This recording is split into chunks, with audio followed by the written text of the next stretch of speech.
Good afternoon. Welcome to today's well-being event. We are grateful for you. My name is Natalie Williams, and I'm the director of the Wellbeing Blueprint at Full Frame Initiative. As you may know, Full Frame Initiative serves as the backbone for the Wellbeing Blueprint. The Wellbeing Blueprint is a community of action made up of leaders from all sectors and communities who hold a shared vision to drive structural changes and transformation that move our country to equity, well-being, and justice for all people. The vision is that everyone has a fair shot at well-being. Before we begin, please introduce yourself in the chat, letting us know your name, your organization, and location. Please send this to all participants by hitting send to all in the chat. If you need closed captioning, it's available to you by clicking the the closed captioning button marked CC that should be visible at the bottom of your screen. And we wanted to let you know Carmen Ortega is running our tech behind the scenes today. She's monitoring the chat for you, and you can also reach her via email. You will see her put her email address in the chat. In today's event, we will get an inside view of the world of philanthropy through the eyes of two leaders who are deeply committed to healing and justice. They will get real with us about their personal and professional journeys as they strive to make a difference in the world by transforming philanthropy from the inside out. Our goal is to have this be a very informative and interactive session. As such, after about 45 minutes, we will invite reflections and questions from the audience. This is a really important part of our session today. We will open it up. We will invite you to signal us with your raised hand function. We will then enable your audio and visual so that you can share your thoughts or questions. You can also always enter your questions as they come up by using the Q&A function. So without further ado, it is my pleasure to introduce Lisa Jackson, Managing Partner for the Imago Dei Fund based in Boston, Massachusetts. Lisa has worked in the social sector for over 2 decades in a variety of roles. She began her career in education and psychology as a professor at Boston College.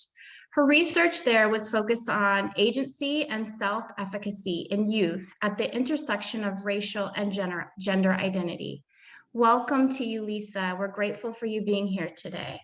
Thanks for having me. Next, I would like to introduce Maylee Walker, Executive Director of the Clinail Foundation. Prior to joining the Clinail Foundation, she was Vice President, Communication Program Officer of the Wells Fargo Regional Foundation. She previously served as Executive Director of the Stanford Medical Youth Science Program and Project Coordinator for the Neighborhood Improvement Initiative in California. Maylee is an advisory board member for the Center of Effective Philanthropy. Welcome, Maylee. Thank you for joining us today. So now I just invite this discussion, and we look forward to hearing your candid thoughts and seeing all the information that you can share with us today. Thanks, Natalie. Thanks for having us. Hi, Maylee. Hi, how are you, Lisa? I'm okay. Or as I said to somebody this morning, I'm holding on by my fingernails, but I'm okay. But I'm holding on. So I feel like we're both on Oprah, but Oprah doesn't exist anymore. So I know, we need an Oprah. I feel like one of her guests on her couch. So I love it. I love it. It would be nice if she were here. Yes. So I'm excited for this conversation in part because I want to get to know you a little bit better. I appreciate Katya making our introduction, and I've heard of Clinail, but I don't know a lot about you, and I'm interested to know how you got started in philanthropy, and would be happy to share how I got here too, and then maybe we can talk about why we did that. Yeah, that would be great. And just so all of you know, on the webinar, Lisa and I met once on a phone call to prepare for this, and we purposely did not talk beyond 5 minutes, and there's so much we wanted to know. But in that time that we talked, Lisa, you said something which you said, are we going to talk within the confines of philanthropy or outside of it? And so we're going to do our best to talk both.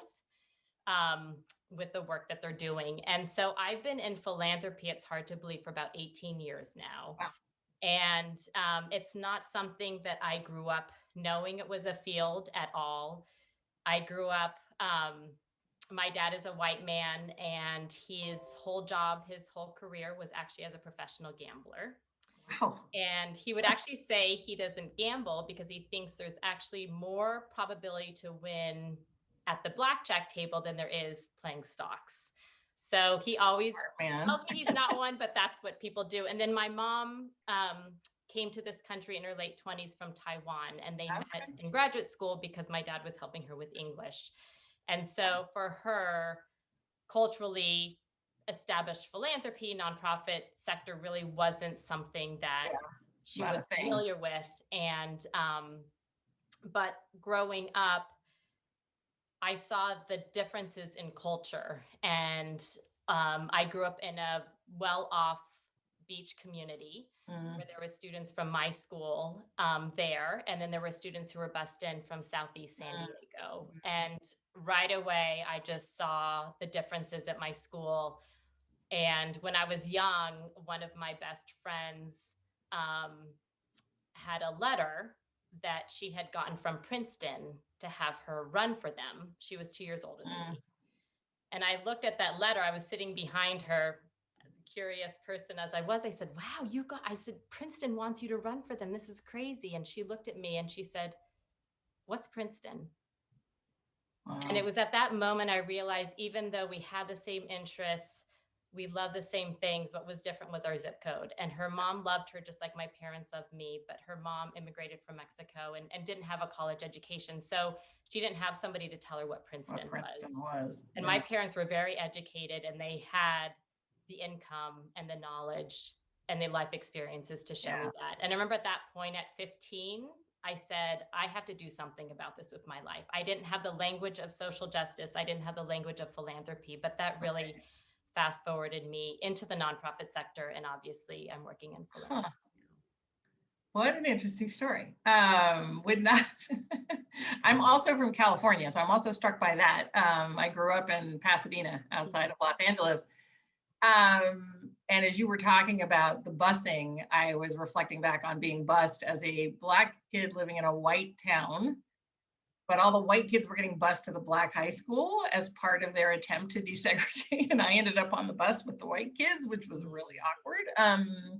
But my family, my father was a physician, my mother was an educator. We lived in an affluent neighborhood, and so that neighborhood was predominantly white.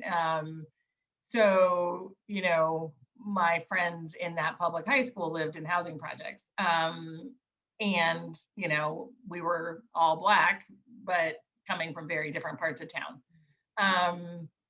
So yeah, zip code matters for sure. And I, like you, would, you know, if anybody had asked me about philanthropy, I didn't know what it was. I knew about charity, but I didn't know about philanthropy. And I came from a family of people who were super clear about what was right and wrong. So I was one of those kids who went to like the protests against the KKK rallies. I fought against apartheid. I was like, this is wrong. And, you know, so I was one of those kind of folks and decided that, well, the place to be like that is in the nonprofit sector. But I got an education at Stanford. And when you get an education at Stanford, people are like, well, you are going to do something with that, aren't you? And so went to teach at Boston College, but spent most of my time in high schools in Boston, working with kids, and discovered that I really wanted to be there, not in academia. And so started working in nonprofits. I've worked at many human service organizations, evaluation organizations, and then discovered that I'm busy trying to do good, but the thing that was getting in the way was the money. But I didn't understand how the money worked. I couldn't understand why we couldn't pay our bills, and yet we were busy fundraising all the time. Like, I just didn't get it. And that's when I got turned on to philanthropy and was like, oh, there's something else out there that controls who gets the money. And I actually worked at the Center for Effective Philanthropy for a while and got a deep education on philanthropy, which made me want to figure out how to make that work better. Because it seemed like the people who were in that space found it to be a hard job to give money away. And I didn't understand that. I didn't get it. And so I was like, okay, you need help? I'll help you. Here we go. So that's philanthropy, not direct route by any stretch. Yeah. So have you found it hard? You know, no, giving money away is not fundamentally hard. Deciding what to give to and how to do it with people who actually have control over it other than me, that's tricky. But I think the thing that is hard that people sort of don't really talk about is that the range of choices are just never ending, right? And, you know, we say this in philanthropy all the time. It sounds really hollow, but we really do. Each foundation has a set amount of money, and our foundation doesn't even have an endowment. So I actually know exactly how much money we have today, and because we're running all of our money in the market, and so we're not tied to a 5% conversation, and we're not sort of treating our money that way. So it does provide some flexibility, but it's still a fixed number. You know, if the market does well, great. If the market doesn't do well, you know, so that is a difficult decision to have to make, but it's not actually hard to give it away. But it's been, I know why people say that now. I do better understand why people say that. Yeah. How about you? I think yes. And so at the Clinial Foundation, all of our grants are given away in a committee structure. And so it's a family foundation. So we have committees for our 3 grant programs. So I do not have any say to which organization. Oh, okay. Okay. In some ways, I serve more like a search consultant who finds candidates. So I do have the power and the discretion to say, hey, like one of our grant gets programs to be seen. Yeah. Out of 120 nominations, here are some that we want you to look at. Right. But I have no say in which organizations get funded. And I think when I get nervous is when I see the potential of an organization and or a person that I think can do great work, and they may not follow the traditional rules, whether it's the traditional journey, maybe their journey went up, down, sideways, or if I think they're doing great work and there's been research on this. I think funders are starting to understand more around bias in philanthropy, racial bias in philanthropy. So that's when I get nervous because I want the committee to see what I see. And sometimes it happens, sometimes it doesn't. So I'm trying to always make that case. That's interesting. I mean, so at the Imago Dei Fund, we have 2 trustees. They're the founders, and it's not intergenerational. So it's just the 2 of them, and they're the board. And we have a staff of 6, and our job is to make recommendations to them to then vote on who gets a grant. I would say that by and large, we've gotten to a point where there's enough alignment and trust that if we're bringing it to the board at that point, it's likely to get funding. So I do sort of have an appreciation of the power that I and the team have. And to your point about being the who gets to be put out in front of, the board for decision making. I think one of the things I'm super grateful for, because I've heard other philanthropists talk about what you're saying in terms of well, if they don't fit the thing we know, then we don't do it. And that's that for whatever good fortune, I don't know, maybe it's just in their DNA. Our trustees have always been folks who like messy, who sort of like the messiness of life. And so as a result, they have funded things that are not all over the map. There's just, and we fund a lot internationally. We fund about 2/3 internationally and 1/3 in the Boston area. And the breadth of what we have funded, I think actually provided me a platform when I came on in 2018 to say, well, oh, okay, so you funded Joe Smith in rural Kenya, who, is doing this on bootstraps, and you don't mind that he doesn't have a 501c3 in the US, or that he's patching it together. And you've also funded sort of more traditional, root capital, world vision kind of organizations that have a lot of structure and a lot of hierarchy. So I think I got lucky in that regard because it's made it possible for us to bring to them things that a lot of funders won't fund, or that a lot of funders won't find familiar enough to fund. And that's been a gift. That's definitely been a gift. Yeah. Go, you have a question? You go. There's so much in there. There's so much. So I know. Well, and so I always keep either experiences or articles in my head wherever I go. And so in philanthropy, and one article that I always keep with me was an article where it talked about that we as funders think we're a lot better than we actually are. And we think we make more impact than we actually do. So our vision of our reality and our effectiveness does not reflect what other people think of us. Yeah. And so I'm wondering, does that show up for you? How do you hold that in your role?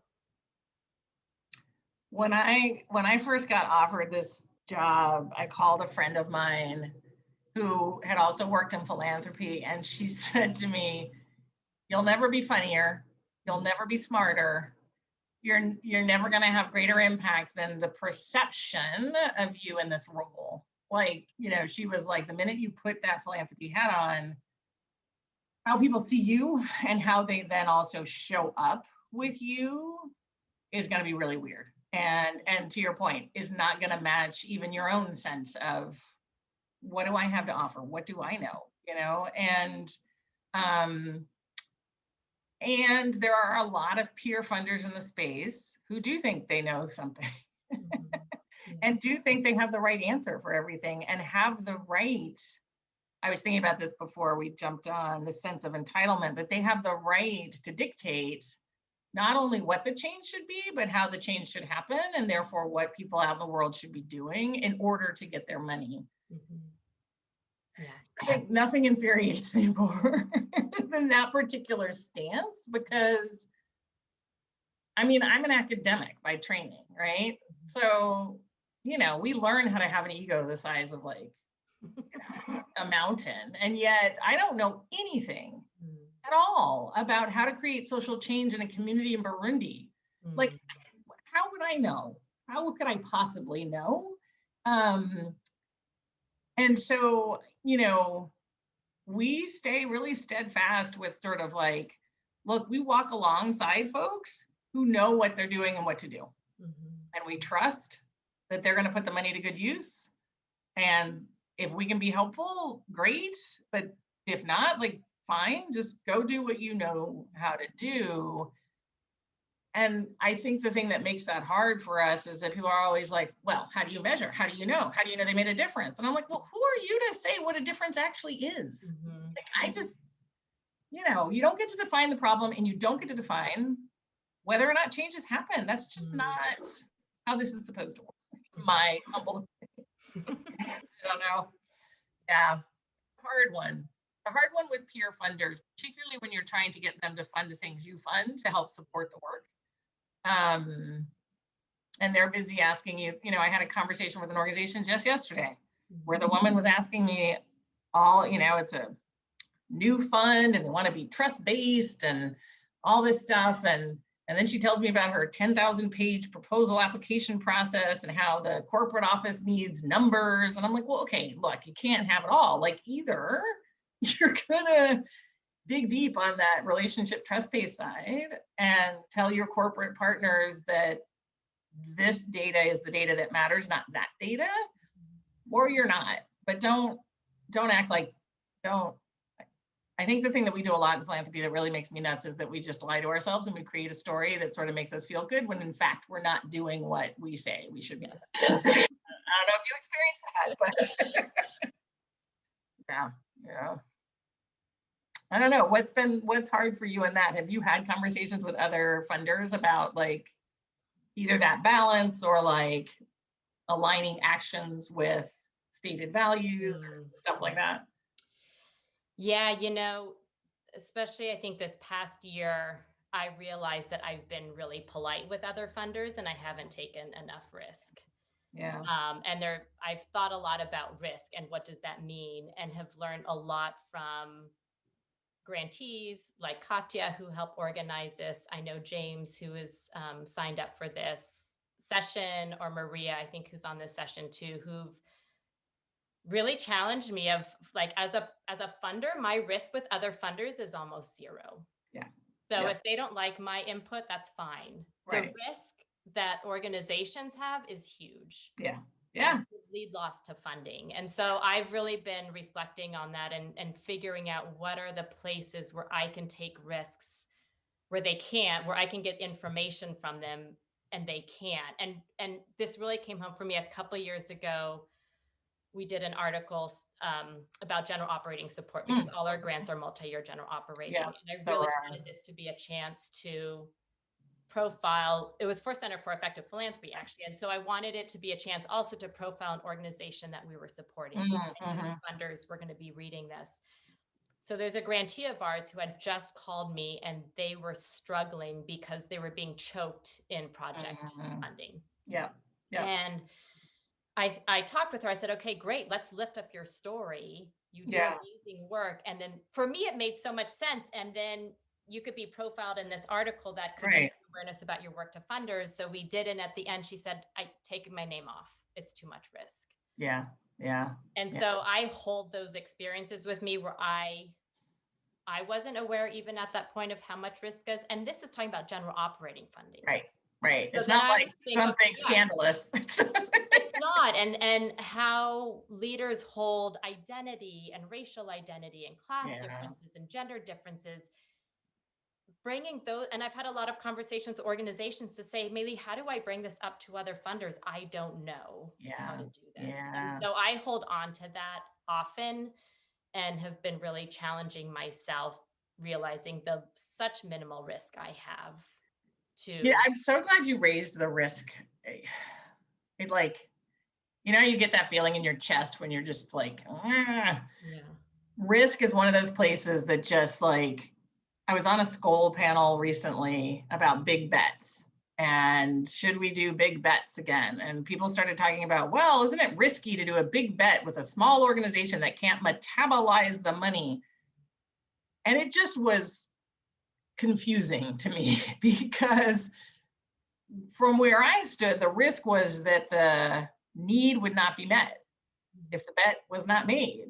Like, that's a risk, right? The funder doesn't, it's not the funder's money. The funder's not losing money. And so I find these risk conversations to be really frustrating. And to your point, like when I first started, I had this woman come talk to me who she still does, runs a nonprofit. And a funder had said to her something about, we really should talk about these issues of like gender bias and, how funders are not treating women well in the space. Why don't you come present? And she came to talk to me, and I was like, absolutely not. That's not your job. That's a funder. It's our job as funders to hold our peers accountable for bad behavior. It's not your job to risk your funding and to put yourself on display for us. Like, that's just, the risk, the dignity of it, the humanity of it was just wrong, but it was also not the solution to the problem, right? The solution to the problem was me saying to that funder, like, you need to check yourself. That's not okay. And to your point, I don't risk anything. They may not like me. They may not fund the organizations I want them to fund. And there are other funders who I can convince to do that. But to let it slide, your point about figuring out how to use our voice and try to take what might feel risky, but at the end isn't risky, I think is part of our job, even if it's not in our job description. Yeah. Well, and related to this, I saw somebody was asking, do you mind if I take a question from here? Because it relates to go right ahead. Sure. Yeah. Let's see. So there was one, because I think there's a culture in philanthropy around I can't get you up. Let's see. Sorry, you all. I'm trying to do my tech savvy. there was accountability for evaluation. So how do you know your organization is really looking at making a difference? How do we evaluate impact? You know, I had this conversation recently too. So there are some foundations out there that deeply believe that they have a theory for how to create social change, and that they figure prominently in that theory, right? And so they believe, for example, that not only that what they do and how they do it will then have an effect on an organization, which will then have an effect on the world and create that social change, right? And we've grappled at the Imago Dei Fund around this whole concept. And I mean, if you force us to have a theory of change, our theory of change is that we put the money out into the world to people who know how to do something with it and trust that they'll make a difference. And how do we know they've made a difference? Well, we ask them, what difference did you try to make? And did you make it? And how did it go? And what did you learn? So for us, it is we're not interested in holding ourselves accountable for causing change. We're barely holding ourselves accountable for being in relationship with the change. Like, we are in relationship with the entities or individuals that we give money to, and we have a relationship with them, and they're the ones who create the change. And if we give our money, we too only do unrestricted multi-year. We also do grants on top of that for professional development, for mental health support, for any number of things that we think and that our partners tell us they need so that they can do what they do. And, you know, we're in regular communication, we talk, they come to us for resources and advice. And at the end of the day, if they're successful, then that's great. That doesn't mean we were successful, it means they were successful. So we've really we just don't think of it the same. And, you know, if we had a more rigid theory of change that was like, okay, if we don't also sit on their board and drive their strategy, then change won't happen. And there are lots of funders that do that they're like, well, the only way for change to happen, because these people don't have capacity, is to give these people some of us, and then they're going to have capacity, and then change will happen.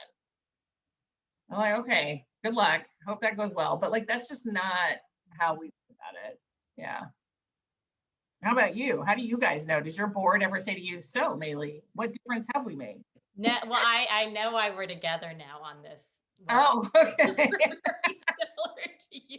So very similar. And because I think that we shipped to multi-year support in 2017. And I think since then, it's allowed us so our board hasn't challenged that or had that framework. And yeah. I'm fortunate that our board is really willing to listen to the organizations and hear what themes happen from them. And then I can truly say that they've transformed us as a foundation.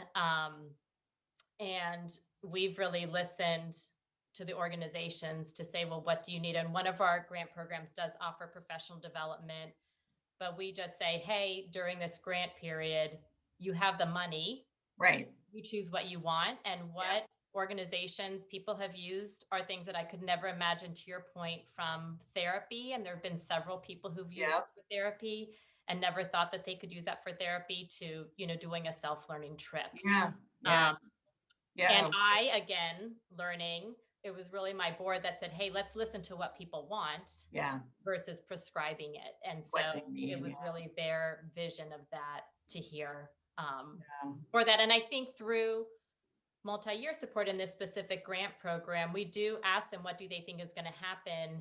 And there's probably one organization out of the 10 years that followed what they thought would happen over 4 years actually happened. Everybody else happened that way. That's more the norm. Yeah. And not, I mean, and I think you and I bring the benefit of having worked in the nonprofit space in such a way that that doesn't sound surprising, right? Like, if anybody actually stayed the linear course, we'd be shocked, because the world just doesn't work like that. And, you know, we reached out to our partners similar around sort of, what is it you need? And I saw a question pop up in the chat, and, you know, we've paid for mental health. We've we've paid for faith-based retreats, we've paid for M&E consulting, we've paid for all manner of stuff. And the reason we do it is because other funders won't. And because, to your point, organizations are getting choked with project funding that is restricted and doesn't allow people to use it for what they actually need. And it still boggles my mind that we're still having conversations in philanthropy about unrestricted general operating multi-year grants. Like, if we can't do that, then we really don't have a shot, because that's the nature of trust in our space, right? And to not do that means you don't trust me, is fundamentally what I believe that means. It's like, if I have to restrict how I'm giving you the money, make you send me a note every 5 seconds because you're changing your line item budget because something happened in the world, clearly I don't trust you, right? Because I don't think you can make good decisions, or I don't think you know what you're doing. And with unrestricted multi-year grants, I think it conveys trust deeply in a way that our field really needs to get over itself around. That could have been the title of this. Yeah. Get over yourself. That's, yeah. It's the trust thing, people talk about it and people say it, but then you say to them, okay, well, so if you trust somebody, what are the practices? why don't you write them a check directly? Like, one of the other things we did recently for folks that we fund outside of the US is we stopped requiring that they have a 501c3. Why do I need a 501c3 to give you money? That's about the US government and terrorism and stuff that has nothing to do with you doing your work, right? And so we have a way through something called equivalency determination that lets us basically cut a check directly to the organization. And it just opens up more space for the organization to do what it needs to do, as opposed to, oh, now I have to get a fiscal sponsor. Oh, now I have to get a 501c3 and have 2 boards, and like, just to get some money to do the work. Yeah, so we put a lot of barriers that demonstrate we don't trust people. We just don't trust people. Yeah. What do you say to, like, one of the things that comes up a lot, and I again had this conversation recently, is sort of like the power in this space, right? Like, we're busy trying to do racial justice philanthropy, and we're like, our team is deep in reading and we're thinking about this and talking about this. And one of the things we've really tried to think about was like, how we still hold the power, right? We've not changed that. That is still true. So what are ways that we can shift power in some of our practices while we still have to acknowledge that, like, this is the container we're in. We're not gonna, we can't actually break it, but maybe we can push on it a little bit.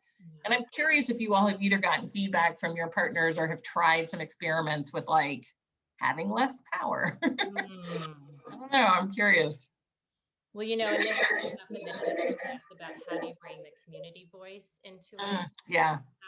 And so Clinial Foundation is a family foundation. One of the ways we've done it, so we have 3 seats for outside board members. So those 3 outside seats are all representing organizations that were past grantees, 2 of whom are people of color on the board. So that's one way, is to have them, on the board. And actually, one recent grantee was part of a Zoom call that some you might have been on, where they were past grantees and current ones of a certain grant program were getting together just to talk. And so he's also all of a sudden representing the board, in that interesting, dynamic. And so that's one way. I think another way we've been thinking about it is in our proposals for one of our grant programs, actually asking for one of the references to be from somebody from the community. Because I've been thinking a lot about the difference between a great proposal and effectiveness in the community, and those two don't always be the same. And that same grant program, actually, its intention is for past grantees whose organizations have to make a change based on input from the community. So the whole thing is based on changes in the community, and or maybe the community hasn't changed, but the organization is much more aware. And so that base is in the community. Our second grant program, which we just our local grant making program, is to be rooted in the community. That's the part of the definition around that. And so thank you to the person who asked that question. And that's something that we're trying to think of even more as we do. Yeah, we've really been focused on this community-driven development construct, and not just sort of, is the community engaged, but is the community actually making decisions about the money? And do they have the power to decide how the money gets spent? And so as we've gotten to identify organizations that we're going to fund, that's sort of one of the guiding principles behind sort of like, you might be of the community, you might even be a community leader, but does the community actually get to participate in decision making of funding? We also just are in the middle of figuring out this fund where we're going to be doing, for us, larger size grants to intermediary funds that have community advisory committees to decide how the money gets spent. And it's, we've sort of intentionally thought about it as a way to move the power away from ourselves to then have other folks who are better at this than we are, because we've never done participatory grant making. Your model where you've got past grantees on the board, I think is really cool. We've not done anything like that. And so inching our way to sort of more and more closer and closer connections, but also wanting to recognize and just work with people who know how to do this, right? A bunch of folks have been doing this for years, so why not just give them the money and say, you go do that because you're good at it, That's been our latest way to do it, but we'll keep learning, I imagine. Yeah. So Lisa, I'm just talk, and we have to wrap up. So any closing thoughts? And I'll think of that for myself before we open. I guess one thought I have that I've said in a couple of forums, and I don't know, I think people just think I'm nuts, but I think, in this conversation about how does philanthropy be better or do better or be more equitable or be what it's not, which I think is a challenge for all of us to consider, is like, what is it and can it actually be something different? I don't know, but I do think that just like funders are running around picking who they're going to fund, organizations need to pick who their partners are. And I know that comes with cost, because if you don't go with X funder, you don't get their money and you need their money. So I'm not blind to that. And I think that there is power in that if got leveraged more and other funders supported organizations that functioned that way, we might have a shot at holding more of philanthropy accountable, and organizations are forced less to contort. I mean, the contorting that goes on in our space is really awful. And I don't know. I feel, we've been stepping in where some funders have stepped out, folks like Novo and Peary that are like closing. It's like, okay, well, then we need to fund these. We can't, and if somebody's saying, I can't take money from this organization, that's exactly who we should be funding. They're trying to define their own way and their agency. And if we believe and trust in what they're doing, then we should fund them. So I don't know. That's one. There's so many thoughts, but what's your closing thought? I guess again, like I said, I always keep either people or stories with me, and somebody who I always keep with me in my job is my mom, who I said before was very educated. Both my parents are math geniuses, and she does a lot of activism for the Chinese community in San Diego. And she would always tell me about it and what she was doing, trying to help people. And one time we were talking about it and I was getting really excited for her. And then she said, Maylee, I think I'm going to go to the community foundation that's in San Diego. And all of a sudden I thought, and I just realized that even though she's been in this country for 40, 50 years, she has more education than I did. Her English is not perfect. Culturally, still struggles with the American culture, and not just words, but mannerisms. Right. And I could not imagine her in that boardroom making a presentation and getting funding. And not because of who she is or the dedication to the community, who totally gets her, but she doesn't fit beautifully into the white culture. And So I keep that with me in my work every day. And I hope that I wake up one day and would not see that as a barrier, but I do. And I carry that with me wherever I go and when we interview grantees. And so I guess that's my closing thought, that I see philanthropy is changing. I'm hoping it's not a fad. I'm hoping some of these pieces stick. Yeah. Fingers crossed. Yeah. So Natalia, Natalie, should we go to questions? Yes, let's go to questions. I was just entranced in hearing all of the experience you all have and the opportunity to really get into your world and see funding and philanthropy through your view. So we have a few questions. One is, and please just take a moment each. If you feel like you don't have anything to offer, obviously skip to the other.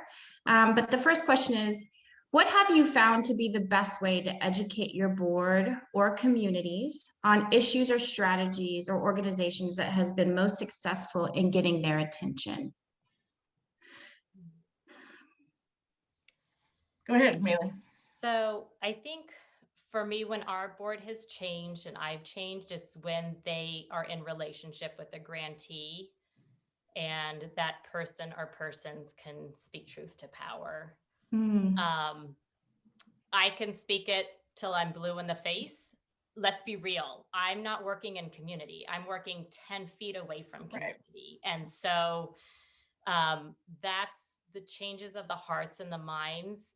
However, I want to say it only happens when somebody feels like that they are being respected also by my board.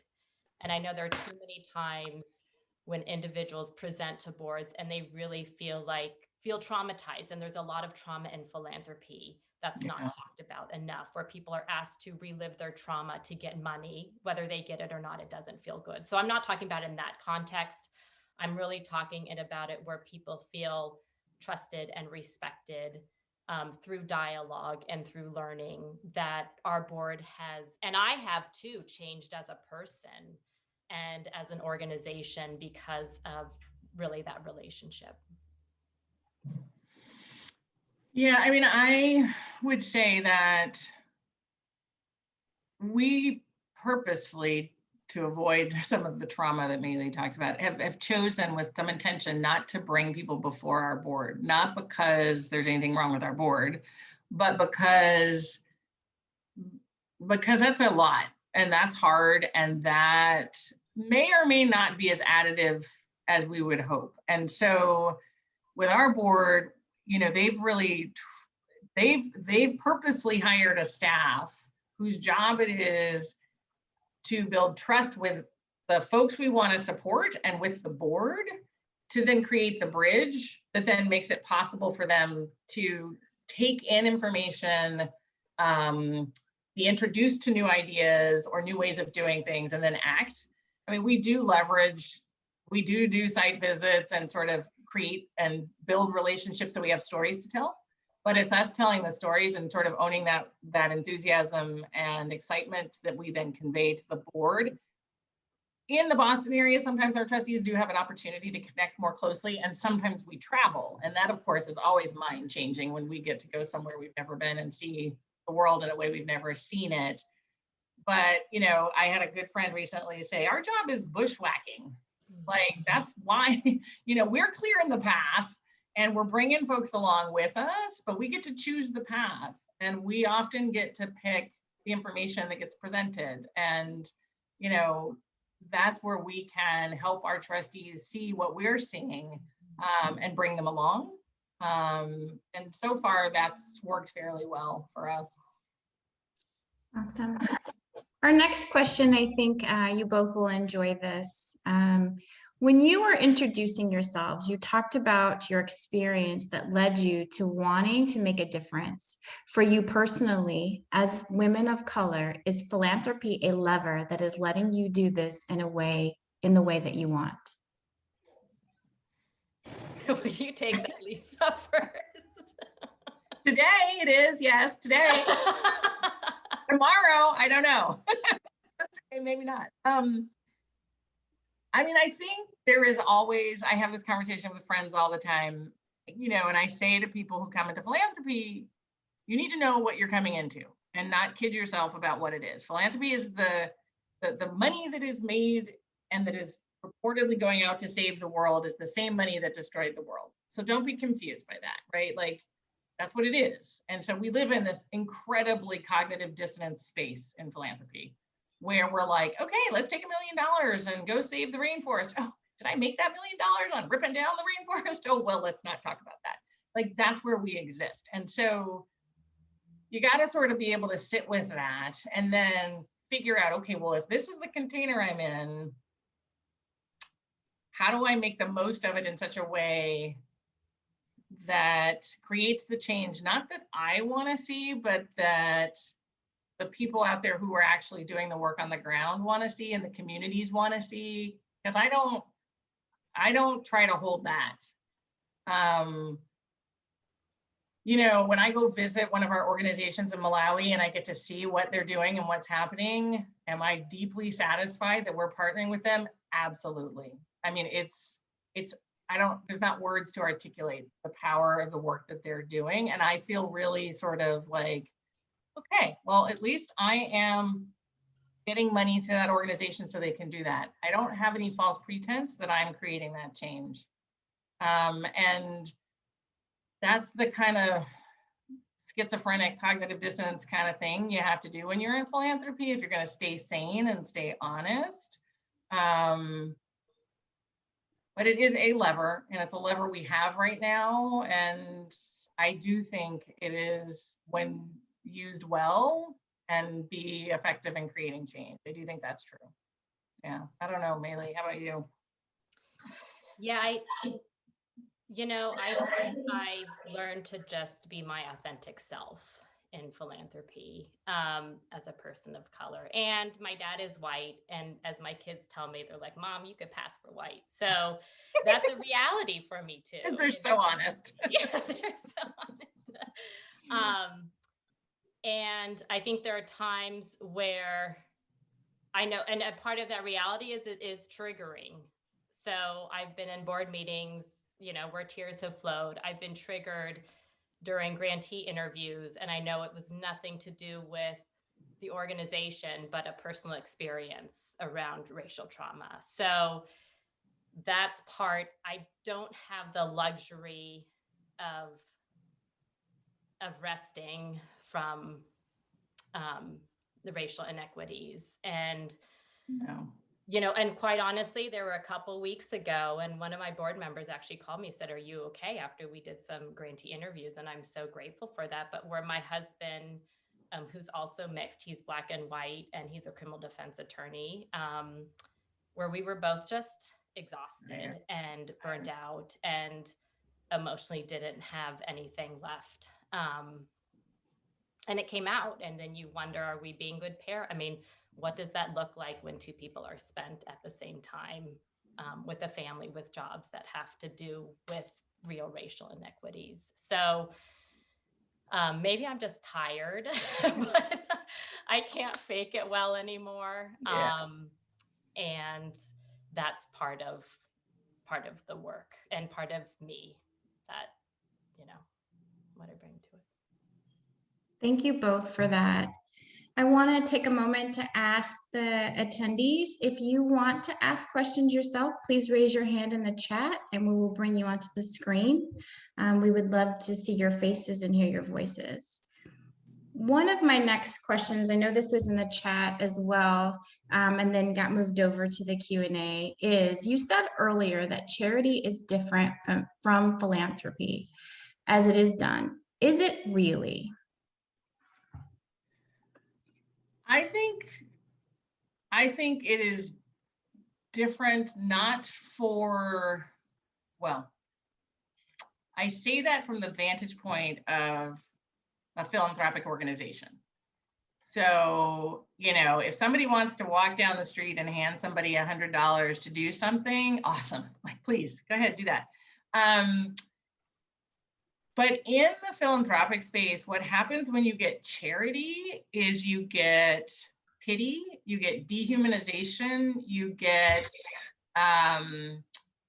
capricious attempts at being helpful. You get folks who who, in their effort to help, diminish the dignity of the people they're trying to help. And so if you have a charity framework in your head, that, you know, it's the Save the Children, who with all of, we talk about it as like philanthropy porn, where you see photos of all of the African kids with flies on their faces, and they're like, oh, I must give those poor pitiful children, as if they have no families and no communities and that they're not strong themselves, right? And so the mindset behind a charitable giving framework, I find, has been really talk about traumatizing and damaging in the relationship between philanthropy and partners and organizations and leaders that are doing the work out in the world.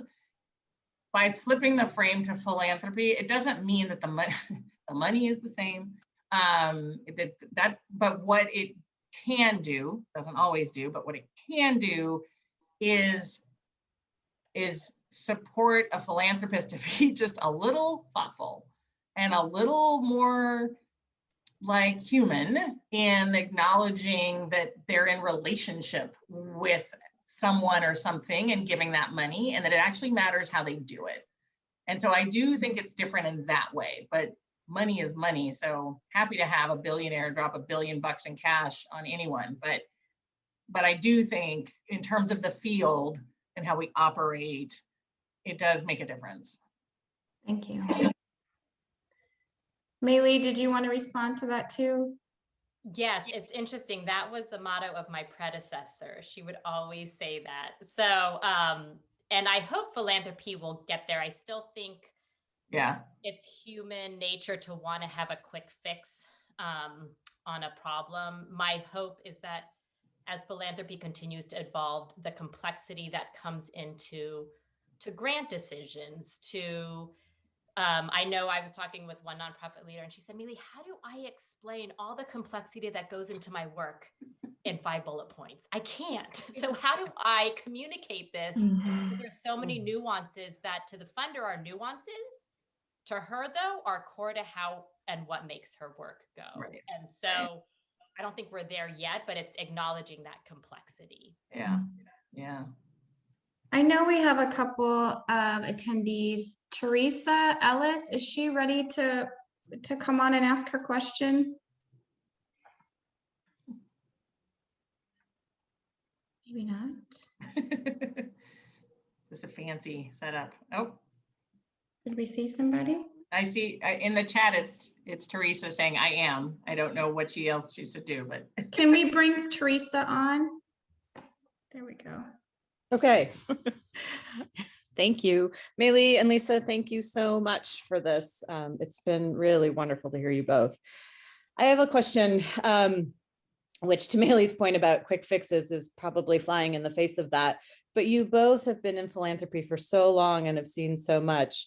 If you had a magic philanthropy wand and could wave it and make a change, you know, you had 3 wishes or maybe 1 wish, what do you think the wish is that sort of pushes us towards greater equity, towards greater inclusion?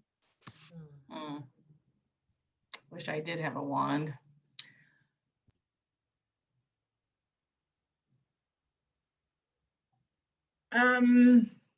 I would definitely make it a requirement in the United States that was enforceable by law that all philanthropy was unrestricted in nature. I would just do that. I think that would just change so much, just that relatively simple but complicated thing. I think that if I could wave a wand and people with the money could focus less on themselves and more on other people. You know, I just talked to a friend of mine who was like, we need better white people in the world. I was like, we need better people in the world. Like, we just need better people. And if philanthropists could just really lean into being better people as human beings, that would change a lot. I don't know, those are 2 that I can think of at the top of my head. I have to think about a third. Maylee, if you have some, you go. I know. Went blank. That was such a good question, Teresa. It is a good question. So I'm going to steal Lisa's first. I do wish all foundations did general operating. I honestly don't see anything that's helpful with the project grant. And I've seen that with our organizations and when I used to fundraise. So that would be one. I wish I kept this article that I one time cut out, and it talked about how foundations always critique that there are so many different nonprofits doing a lot of different work, and how are we supposed to choose the next one? And at the end it said, why isn't the philanthropy sector putting that mirror to themselves? I mean, there are so many small foundations, Tons, including we have a staff of 4, a staff of 6.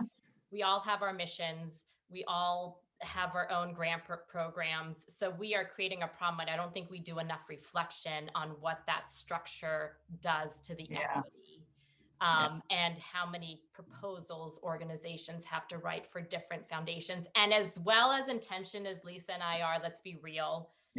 There are language that somebody might put in a proposal that I get that somebody else doesn't get. And so looking at the structure and somehow imploding it. So there aren't many foundations and DAFs, which are donor advised funds, which now exist, and people can't access them. They don't know how to access them, opening that up so nonprofits actually know where those dollars are and who has those dollars. I don't know the specific dollars that are in donor advised funds, whether they're at community foundations or at Vanguard, but there is a lot of wealth. A lot of money. And from an equity perspective, to not understand how or where it comes from, for me, that needs to open up somehow as well. Well, and the third, I did come up with a third one, which is that every philanthropic, whether it's an individual or a foundation, needs to be required to be a spend down, including DAFs. Like, you have a term life. You don't get to do this for 100 generations and have a 5% payout rate. Like, you're basically hoarding and holding money that could be changing the world. How dare you? Like, we're a spend down. Thank God I wouldn't have taken the job, frankly, if we weren't, because I just don't believe in this notion that and gratefully my trustees aren't interested in their ego over decades. Just you make a bunch of money, you give a bunch of money away. Not hard, right? And again, it would, in the US, because we are how we are, it would actually need to be enforceable by some law in which you could be held accountable. We don't have any accountability in philanthropy. Philanthropy can do whatever it wants. And on good days, that's great. But on most days, it's awful. And we have got to figure out, if we're not going to self-police, then we've got to have somebody do it for us. And I don't know. I on the spend down, I always worry if there's not going to be wealth in the future, that I'm hoping that there will be foundations there. So I'm on the flip side of that. I think there's going to be a lot of money in the future, Maylee. Maybe I'm too optimistic about that. I might be too optimistic about money going on forever. So fair point, but I don't know. The amount of energy and time we spend trying to help the next generation figure out how to give away money could be spent on the money going out the door. I don't know. So I want to reinforce that we also are looking for reflections. So please send us your reflections in the chat. Let's go on to another question. Can you talk more about the cognitive dissonance in relation to financially benefiting from the systems and structures that cause or support the problems you give to solve? Okay, can we just own our schizophrenia? Can we just I'm happy to own my mental health challenges around this. And no disrespect to anyone who struggles with mental health, but it is, Maylee just talked about not being able to take a rest from being a person of color. So if you add in this space, being a Black woman whose, parents grew up in places that didn't benefit from philanthropy because nobody cared what happened in them because they were in East St. Louis or in the segregated South. And, now here I am with an opportunity to figure out where that money goes that did harm, that continues to do harm. I mean, as much as we talk about things like ESGs and, if somebody talks to me one more time about decolonizing wealth, I might just explode. I'm like, you can't decolonize a colonizing system. It doesn't work. So, I mean, I have a friend and colleague who talks about how do you make a container change its shape and shift how it moves. And I think this is true for any system, whether you take academia, policing. I'd be curious what Maylee's husband says about the law and law enforcement. Like, all of these structures are deeply flawed, right? And so, yes, we can deconstruct them. And so far, that hasn't been the fastest way to create change. Doesn't mean we shouldn't keep beating at the walls to knock them down.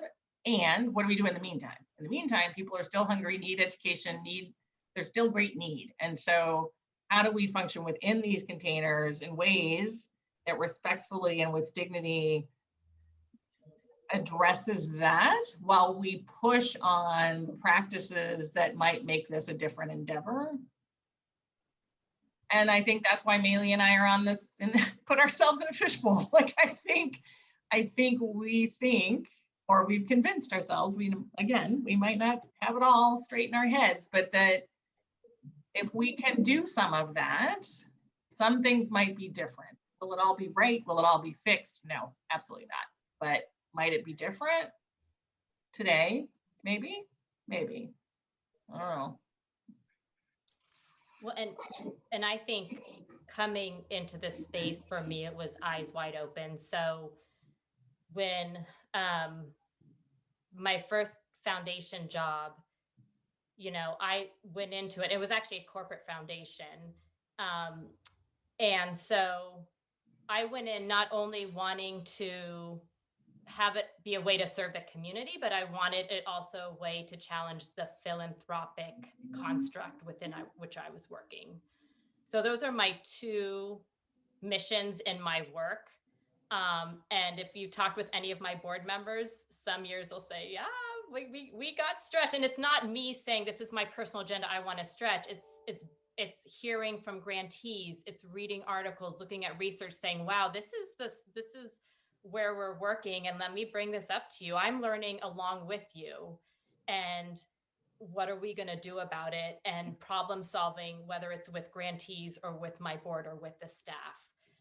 So that's why I'm in the work. And when I get, I will know, like, my highlights are working with our organizations and grantees, but when I ever get tired of trying to be a change maker in philanthropy, when I get tired of that, then it's time for me to go, because somebody else then needs to be in my space who wants to take that on as well.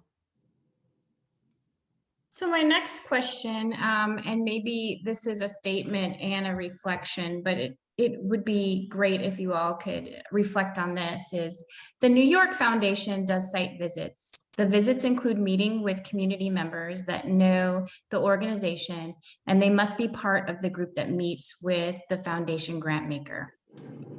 The New York's Women's Foundation has a strong participatory grant making process. What are your thoughts on that? And have you seen that? Do you experience that within your roles?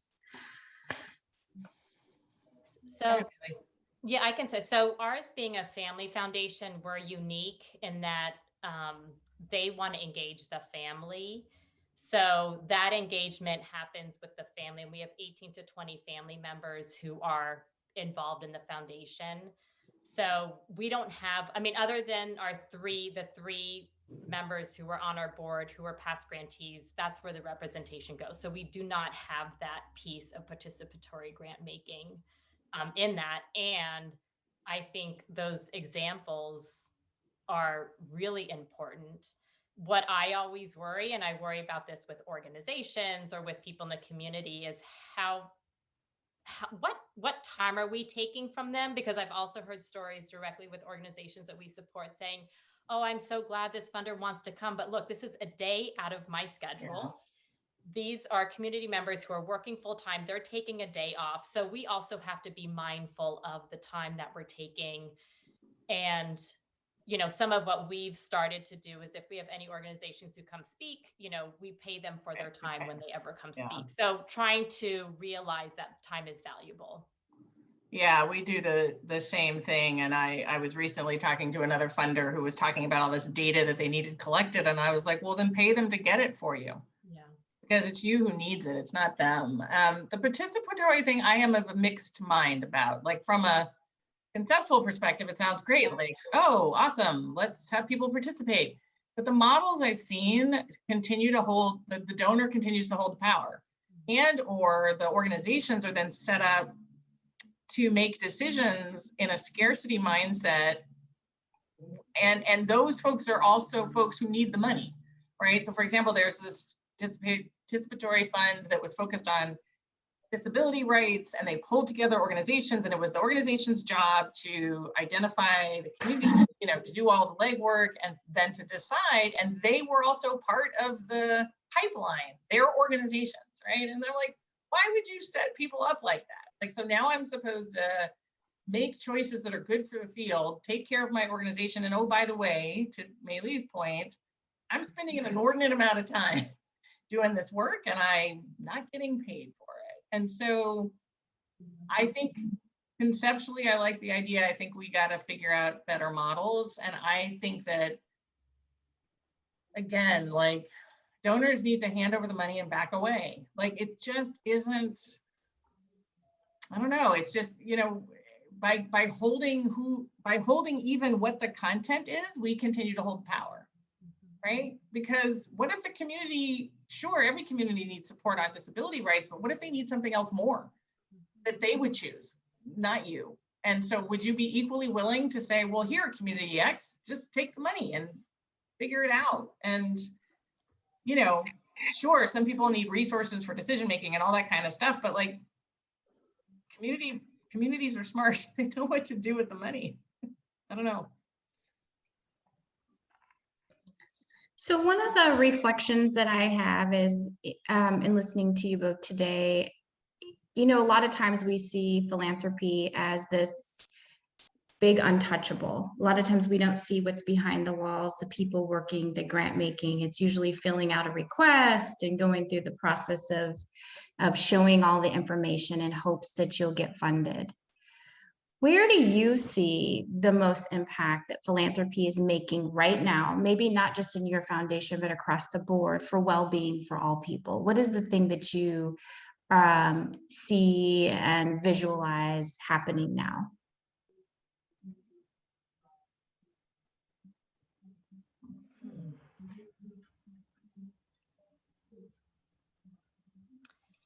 So, I mean, philanthropy is so, I think, which is one of the weaknesses, it's so decentralized. And so I think with even in philanthropy, there's liberal philanthropy and conservative philanthropy.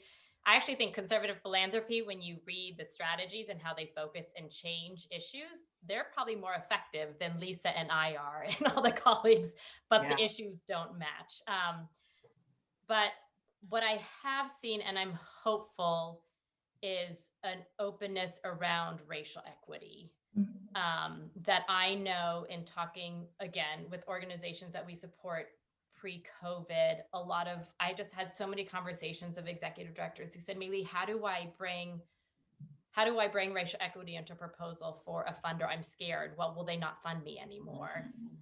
They don't realize how important that is. I think it is sad that many people had to die in order for that awareness to come. Nothing's changed in communities. It's really, you know, mainstream America that has woken up a little bit, not to use a woke term, but truly, but I do hear from white colleagues who are really trying to understand what can they do in this space, and just awareness. And that wasn't there, at least in my understanding, a few years ago, where I got a lot of conversations where people said, hey, we're supporting people who who need the funding, like there's no issue. So I'm hoping that complexity around class, race, sexual orientation, all of that is more embedded within philanthropy. Thank you.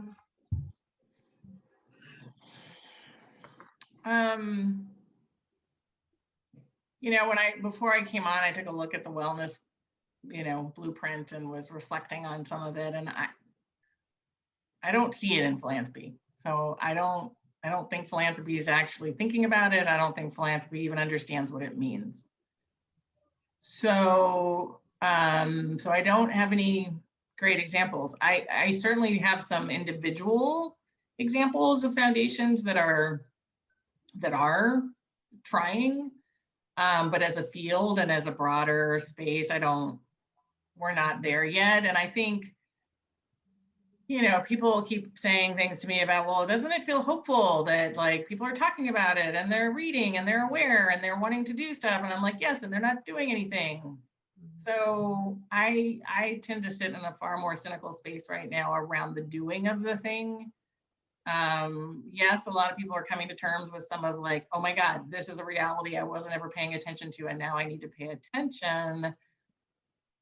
And they still have ridiculous barriers to their grants. They still have project grants. They still only give 5% of their funding. I mean, the Center for Effective Philanthropy just put out a report. I mean, COVID, all of a sudden people are like, oh, we have to give away a lot of money. So clearly they can do it, but it actually hasn't changed anything.